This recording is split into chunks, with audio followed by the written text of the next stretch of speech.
Hey guys, ever wondered how to make a really quick, simple birthday card? Let me show you how.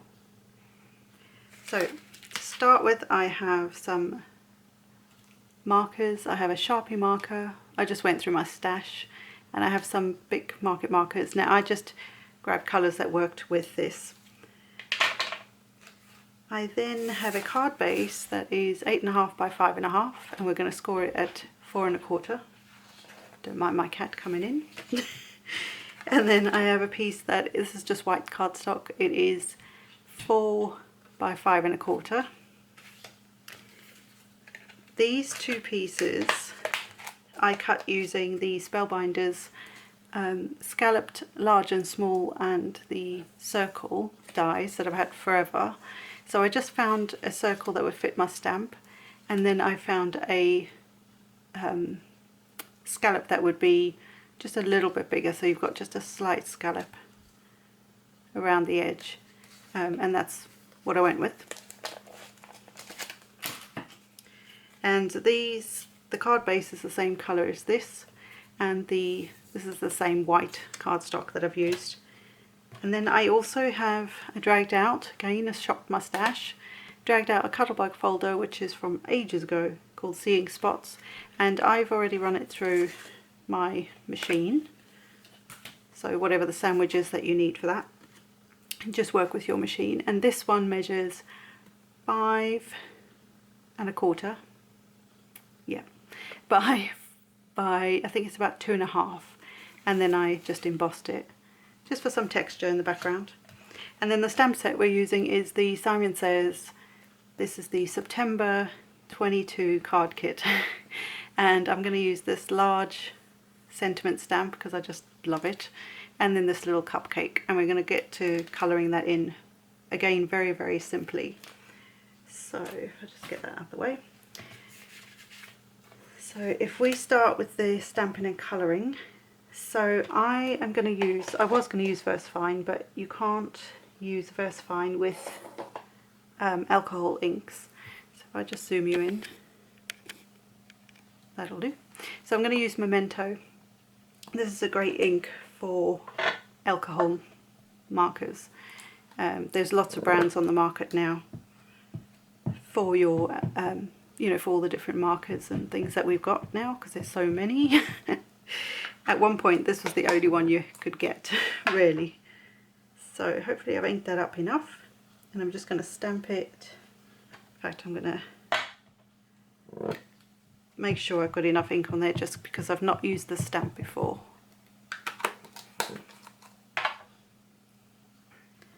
Line it up somewhat straight or centered, and then just hold it in place. With a lot of the times, if you're getting like a kind of a rough edge on your stamped images, if it's something like a Memento, the sort of water-based ink, then just hold it down. Don't press it, but just hold it, and you'll find that the paper will absorb the ink, so it will give you a better impression of that thing that you've stamped. So you can see there's our little cupcake. So now I'm just going to colour in, and this is going to be really easy. So for my casing, I'm just using this, I don't know what colour this is, but this is just like a blue that kind of matches the cardstock. And again, because it's Memento, alcohol inks will work fine with it because it's an opposite formula. So one's like a solvent based or an alcohol based, and the other one is a water based.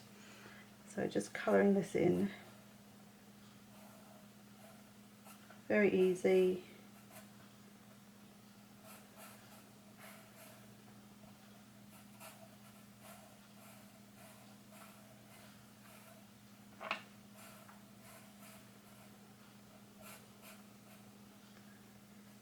No shading.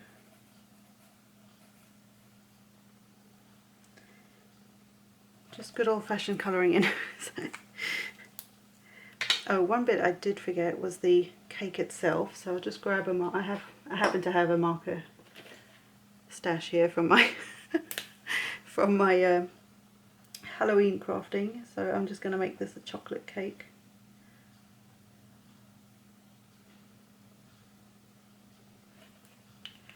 That was just a Copic marker, so and I have gone out the line there, but that's fine.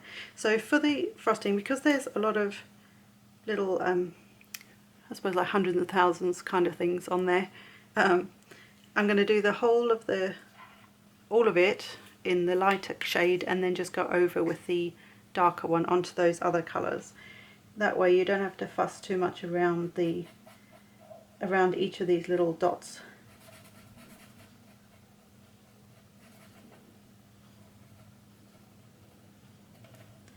Makes it easy to colour.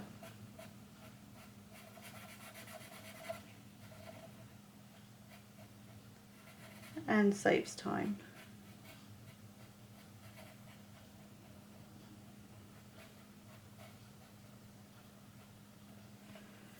So the lighter one on, and now I'm going to go in with my darker one.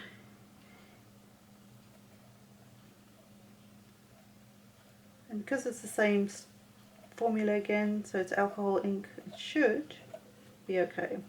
You shouldn't have any bleeding or anything like that.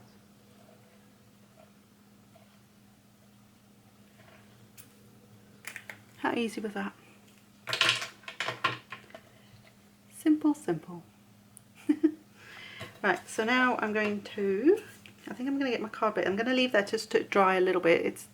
It's not, I mean, it's dry to the touch, but it's alcohol ink. It's like any ink, it needs a minute or two to dry.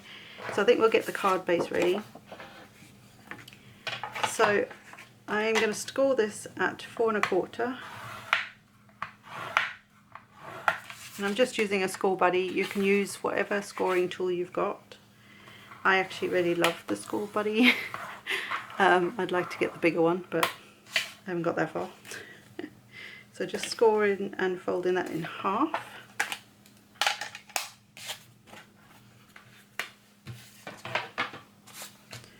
And then this piece is just simply going to stick on the front like so. Just trying to see because my card base looks a little wonky, but that's fine.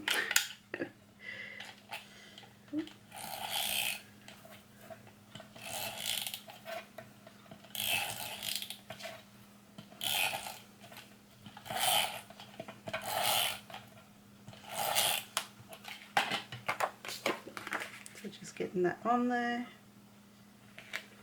Some nice adhesive. And then we're going to pop this on here. But because my sentiment is quite sort of deep this way and long, I'm going to do that first and then I'll know what space I've got to work with to put that piece on. So again, just stamping this or inking it.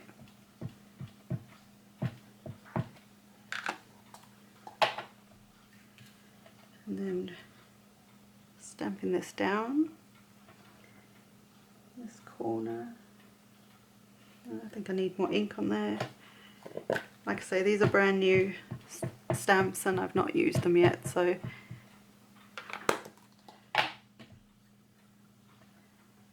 let's get that about there. And again, I'm holding it in place, I'm not pressing it down. If you press too hard, you'll end up with that like smushing that you get, even with the photopolymer, which is pretty sturdy in itself, but like the old silicone ones used to just splodge. So just hold it in place, let the paper absorb it, and then you'll get a nice, even on a brand new stamp that isn't conditioned. And by conditioning, all you do is you could stamp it on and off a piece of paper before you stamp it on your project. Hey presto.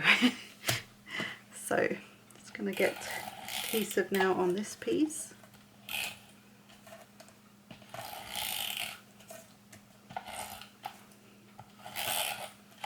And I think I've said before, if you use an embossing folder, just make sure you get adhesive all around the edges.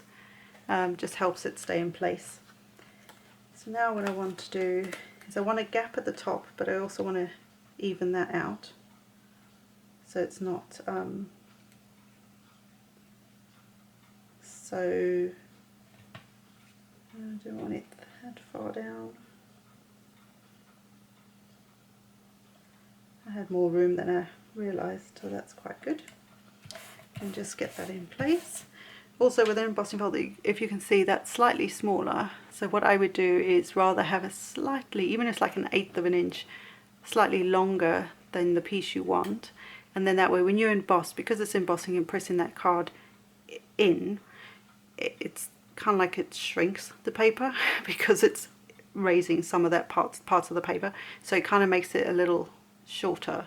I mean, this is only a tiny hairline, but if you wanted to, you could make it just a little bit longer before you emboss, and then you should be fine. So for this one, I think I'm just going to pop up. Should I pop all of it up? Nah. I'm going to stick this one flat.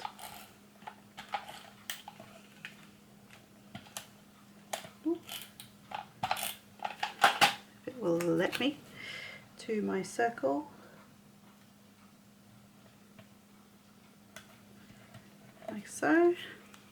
Nice little, and then I'm going to pop this up.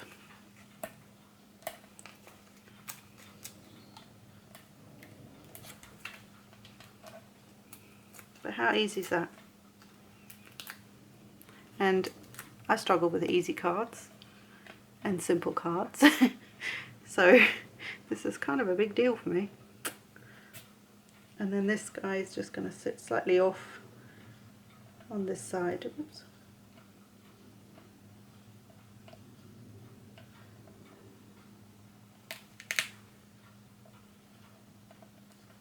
About there. Yeah, that looks good enough. And that's it, guys. Real simple, cute little card for you. So I hope you've enjoyed this. The other thing you could do is also add some ribbon. I didn't think about ribbon. I never use ribbon. I have a bit of it, but yeah, keep it simple. Get your cards done. Don't forget to send them out, which I always do. And I hope you've enjoyed this, guys, and I will see you in the next one. Bye for now.